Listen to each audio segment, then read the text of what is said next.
Hello, good evening. Thank you so much for joining us on A World of Art.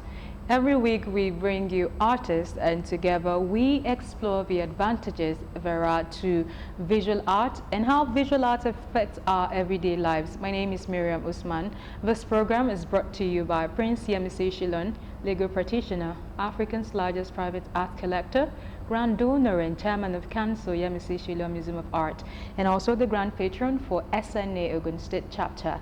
On the program today, I am being joined by another interesting guest on the program.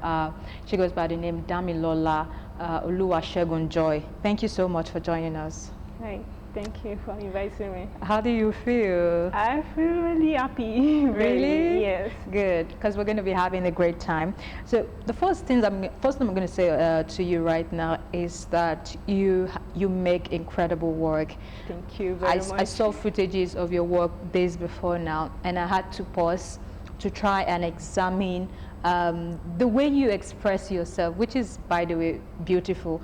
And I'm going to let you walk us through that. But I want you to start this conversation today by explaining and telling us how it was for you. Was it love at first sight for you and art? Was there a process, and how was the process like?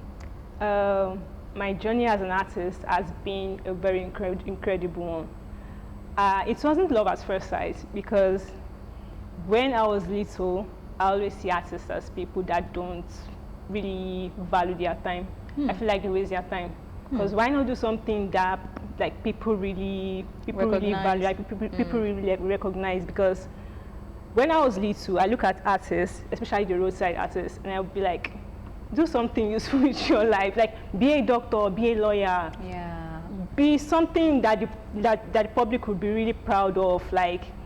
But the thing is, you know, as children, our parents watch what we do, our day-to-day lives. They watch our progress, they watch the things that we do regularly. And my father noticed I could play around with pencil, I could play around with paint. I didn't notice that, he did. Yeah, parents have that. Yeah.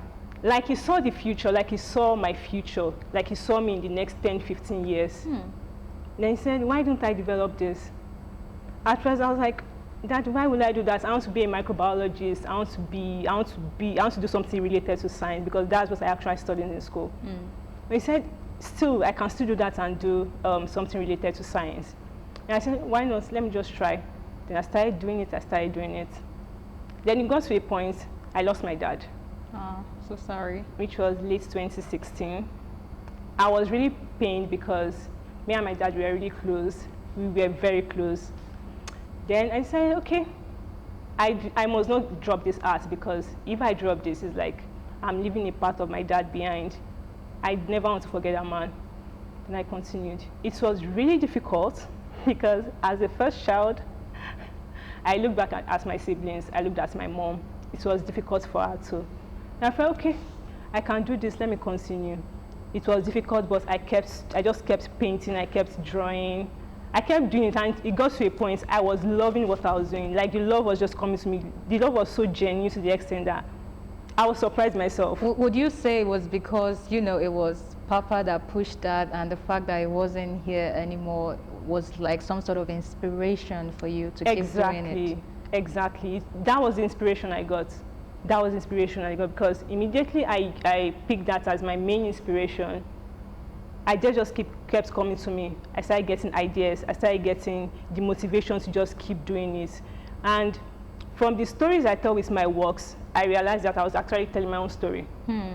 And with art, I discovered that that's the main reason why artists draw. That's the main reason why they paint. They tell their stories. And I realized that whenever I tell my stories like that, it feels like this huge weight, this burden is lifted off. I feel at peace with myself. And since then, I've never regretted it. Never. Well, I'm going to say I'm so sorry about your dad. And also, your story is just an explanation of never say never.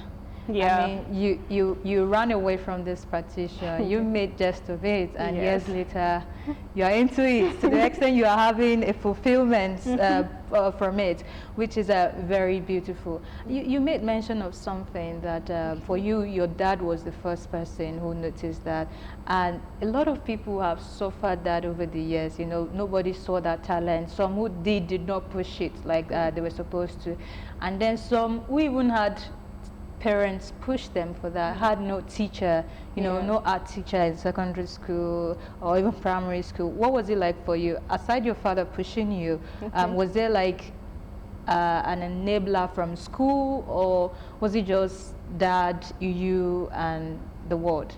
All my life, right from primary school to secondary, even down to my university days, I never had anything related to arts, like being taught something about arts, going for arts tutorials, going for, even with the subjects I do in school, I never did anything related to arts. It was just pure science. So when I was trying to develop myself, I had to teach myself. There's something we artists call self-taught. I had to teach myself. I went to on YouTube. I watched several videos because anything you want is on YouTube. You want to know how to do this, just type it out on YouTube and you get a video tutorial about to do it. So that's what developed me at first. Then in the process, I had to meet other art tutors, mentors, people that I call mentors that are artists too. I had to get close to them. They put me through some things, told me some secrets about art, how to do this, how to do that. So I combined everything together with YouTube, mentors, everyone together. Then I practiced on my own. I practiced a lot because that was something that really helped me too. I practiced a lot. So with that, I developed myself. Interesting. So it's not just the enablers, you also had your passion to push you through it. Yeah, exactly. What happened in 2018? How did you decide to take that first step? You know, I know a lot of people that are really good in their work, but even say 10 years after they started learning the skill, they never had the courage to gather people and say, hey, come look at my work, I have something beautiful for you to see. That's one part of a story of my life that I'm never going to forget. Okay. While I was in university, I had this group of friends. We call ourselves the Pathfinders. We're all microbiology students. Initially, we just wanted to do something related to science, how to like discoveries, do researches, and just put it out there. Then also, they also knew that I was doing something related to art, and they were like, why don't I just do something related to art? Let's organize like an art exhibition. It's something that has not happened in the College of Science. Okay. Let us just do an art exhibition. Invite other artists. What was the focus for this art exhibition? For artists. Okay. For artists that really that like me too, because in the process I met some of my friends that are artists, makeup artists, graphic designers, sculptors.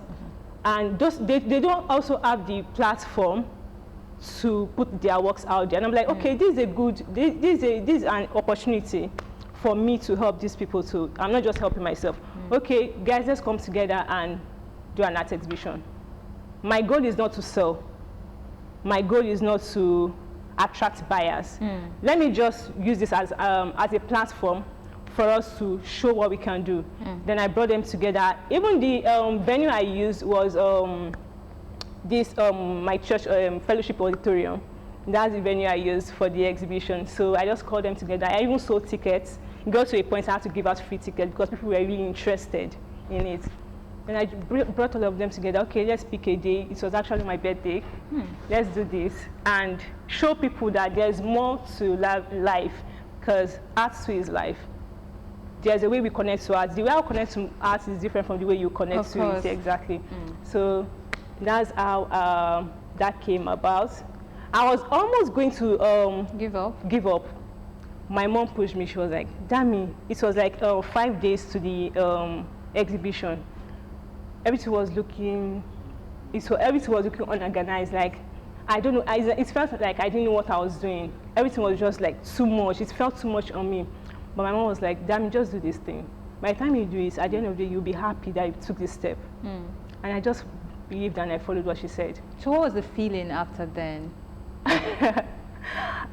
I was more than happy because I felt like, yes, I've done something. And honestly, to be one of the things that actually pushed me to continue. Because the reviews I got back from students, even from lecturers, it was beyond my imagination, beyond what I expected. This is actually the first time I would meet an exhibitor who started exhibiting from school. Because a lot of student artists just believe that if you need to exhibit your work, you need to take it to any of these large cities, go to these big events, you know. But you had the courage to start from school. And was there a part of it that felt like, I know it's just student, but there were no possibilities of having, you know, people that financially, say, above the students bracket imagination. Was there a part of it I felt like, you know what, I don't care if we have bigger people come for this exhibition, fine. If I sell my work, fine. If I don't, I just want, like I said earlier, my goal with the exhibition was to just bring artists together, bring people who really like know something about art, let them show what they can do. I was not after the money at all. I was not after the fact that, oh, you must sell. Okay, you must pay this amount to participate. You must do this before you can come. You must do this before you can attend.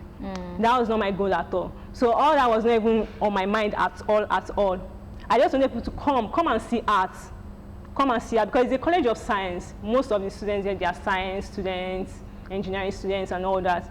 Just come and see something beyond science. There's art too. So. Since 2018, have you had another one? Yeah, not solo exhibition, but I've exhibited in other galleries too. All right, great. Yeah. We have some of your work being displayed on the screen before now. And one thing I can tell from those images is that you love colors. You love to play with colors.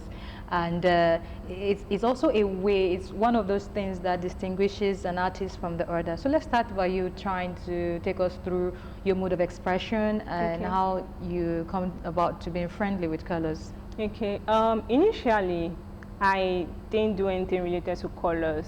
Like, it was just pencil. Just pencil, because colors to me felt really complicated then. Yeah. Like, it got to a point, some of my friends would be like, Dami, you still paint, you need to switch to paint. And I'll be like, never, I can never paint. So, someone told me that you need to know how to mix the colors. Exactly. I'm like, pencil is just black and white. There's nothing complicated about that. Yeah. But colors, you have to get the color right, because if you get the color wrong, everything will be messed up. Everything will be messed up. Well, I started gradually from painting too. Before, recently, my works deal mostly with forest vibes, nature. Before I got to that stage, I started from a place, so like I said, YouTube tutorials. I had to start gradually. Okay, let me just do something with plain painting, plain, just let me make it plain. Let me start from there. Then gradually, I started developing how to paint flowers, how to paint trees, how to paint skies, how to paint seas. From there, I like combined everything. Okay, I'm getting there, I'm getting there. Even up till now, I'm still getting there. It is a process. It won't just happen at once. It is still a process. And also, because I lost my father, I got inspired in a lot of ways. And I noticed that mostly with youth, it gets to a point in our life, we feel like it is over. We feel like there's no way out. We feel like, oh, okay, maybe this is where our hope is on, then everything just goes sideways, and you feel like there's no other way. You understand? Then from there, I had to develop stories, because when I lost my father then, I felt like it was the end of the road, because he was my supporter, he was everything. My mom too was also, but my dad was like the main man, like man of the house. So it felt like I had no other way to go through life. It felt like the end of the road. But at a point, I had to bring myself up there. No one else is going to come and help me. No one else is going to lift me up if I don't lift myself. If I'm on the ground there, I'm just going to stay there. So I have to bring myself up. So that's why that's what I try to convey in my artworks, like the message I try to convey in my artworks, like, you don't have to give up when it feels like the road you are following is blocked. There's still a way out for you. I don't try to convey messages that I won't understand personally. I try to use my story as an example.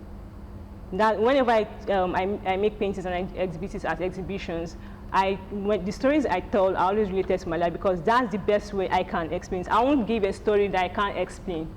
I won't tell lies with my works, because it will get to a point the lies will be visible. Yeah. I won't even know how to express myself. It. Yeah, exactly. I won't be able to defend my stories. I won't be able to defend my artworks. And I noticed that whenever I give stories about my works like that at exhibitions, people connect easily. And that is exactly what I want. That is exactly what I want with my works. You know, each time I sit here, interview people like you, or even when I get to interact with artists, I feel like you, most times in this part of the world, you do not get the accolades enough. You know, I've had to participate in Sip and Paint 1 or 2 times, and I'm telling you, it's not even as good as what you do, but you know, there's just this so much joy I have, and there's so much, I pride in it so much, and it's really beautiful. Now, when I see you do this magic with just, I call it magic, you know, you just sit down, do this thing, pass a feeling, pass a message from your head, and you play with the colors and pen, and before you know, it's something really beautiful. It's something, even I feel like you people as artists, you're not blowing your trumpet enough, you know? Like, I made this work. Do you understand? It's a very beautiful feeling. And let's talk about the way you express it. You told me that your work, you know, you use this very wide canvas. Why do you resolve to doing that? I feel like if I work on a large scale, I'll be able to give enough details to my works. I feel like small scale works will limit my message, will limit my story. Funny enough, whenever I work on big canvases like that, whenever I start a work, I don't know the end. I don't know the end. I don't know how the work will end up looking like. Said you don't even finish an artwork. Exactly. Like, there's something you have to be doing every day to add to the beauty of it. Yes. So me, I feel like as an artist or as an art lover, whenever you start painting, whenever you start working on any painting, you don't know what it's going to look like at the end. You might be like, okay, this is the way I want it to look like. Okay, I want this to be here, I want this to be here. But you don't actually know the way it's going to look like at the end of the day. And from that's where you know like you are a true artist, because whenever you work, you feel like we are working with all of you. You are working with your mind, you are working with your soul. So everything just flows. So by the time you are done with the artwork, you feel happy with yourself. You feel like, okay, yes, I've done something, because you're actually into it. You are not forcing yourself to do it. You're actually into what you are doing. And that's very beautiful. You've told us that you have to use the white canvas to portray your message, which is very good. Let's talk about where some of your work can be useful. You know, as huge as they are, there are some places that they might not also be able to fit in. Do you look at that? And the essence of this program is to try and preach the importance of visual art, and for people to embrace it, to know about it, to love it, and do more with it. So for your kind of work, for instance, where are those places that people can engage more with it? Are you talking about where it can be displayed? Yes. Yeah. Because of course you're not doing your work to fix in your room. No. Yeah. Like I said, my works always center around hope. It can be in a living room. It can in public, even in all these how would I put it? Galleries, all these seminars. Because there are some seminars that talk about female, that talk about sisterhood, that talk about gender. Gender, exactly, stuff like that. So my works don't really have to pick a place for it to manifest itself. It doesn't have to, because hope itself is the whole world alone is already centered around hope, because we hope for this, we hope for that, we want better things, but at the process we get double, like we have this double mind, like, oh, is it going to work out, is it not going to work out? So I feel like my works in general, it can be anywhere.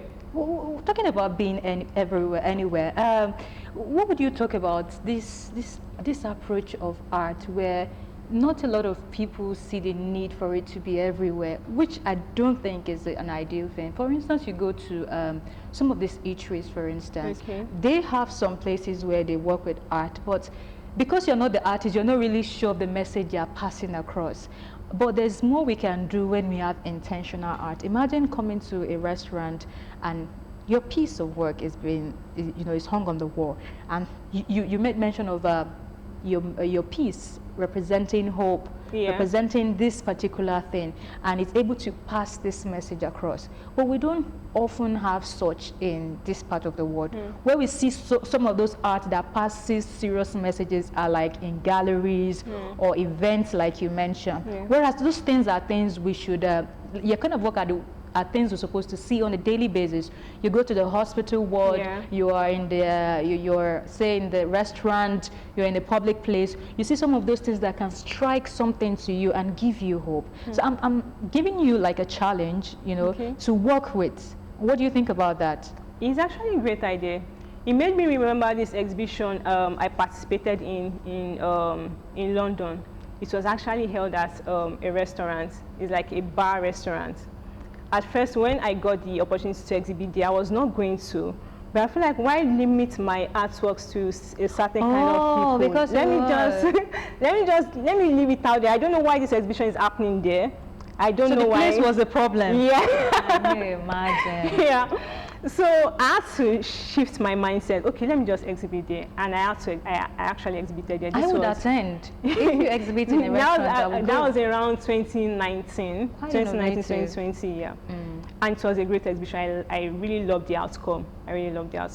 So I feel like it's not a bad idea at all. I feel like exhibitions can happen anywhere. It can happen. It doesn't have to be limited to galleries or big events.